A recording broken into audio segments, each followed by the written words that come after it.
വാശിയേറിയ വോട്ടിംഗ് പോരാട്ടം. അനുമോൾ ഇപ്പോൾ ഇതാ മുന്നിലെത്താൻ പോവുകയാണ്. അതിൻ്റെ ഏറ്റവും പുതിയ അപ്ഡേഷനാണ് ഇന്നൊരു വീഡിയോ ഭാഗത്ത്. വീഡിയോയിൽ മുൻപ് വീഡിയോ ലൈക്ക് ചെയ്യുക, ചാനൽ സബ്സ്ക്രൈബ് ചെയ്യുക. ഈ വരുന്ന ജൂലൈ മാസം ഓഗസ്റ്റ് മാസം OTT റിലീസ് ചെയ്ത ചിത്രങ്ങളുടെ വീഡിയോ നമ്മുടെ ചാനൽ ഭാഗം പരിശോധിച്ചാൽ നിങ്ങൾക്ക് കാണാൻ വേണ്ടി സാധിക്കുന്നതായിരിക്കും. എല്ലാവരും ഏറെ ആകാംക്ഷയോടെയാണ് ബിഗ് ബോസ് മലയാളം സീസൺ 7ൻ്റെ ഓരോ ദിവസത്തെ വോട്ടിംഗ് അപ്ഡേഷൻ അറിയാൻ വേണ്ടി കാത്തിരുന്നത്. ഫൈനലി ഈ മണിക്കൂറിലെ ഏറ്റവും പുതിയ വോട്ടിംഗ് റിസൾട്ട് അപ്ഡേഷൻ പുറത്തുവന്നിരിക്കുകയാണ്.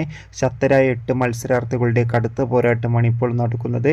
അതുകൊണ്ട് തന്നെ നമുക്ക് കിട്ടുന്ന അപ്ഡേഷൻ പ്രകാരം വോട്ടുകളുടെ അടിസ്ഥാനത്തിൽ 1ാം സ്ഥാനം അനുമോൾ, 2ാം സ്ഥാനം ജസീല, 3ാം സ്ഥാനം ഇപ്പോൾ ശക്തമായി തന്നെ ആര്യൻ തുടരുമ്പോൾ 4ാം സ്ഥാനം രഞ്ജിത്ത്, 5ാം സ്ഥാനം ശൈത്യ, 6ാം സ്ഥാനം ശാരിക, 7ാം സ്ഥാനം രേണുസുതി, 8ാം സ്ഥാനം നിവിൻ എന്നിങ്ങനെയാണ് തുടരുന്നത്. കാത്തിരിക്കാം വരും മണിക്കൂറിലെ കൂടുതൽ അപ്ഡേഷൻ അറിയാൻ വേണ്ടി. അടുത്തൊരു വീഡിയോയിൽ കാണും.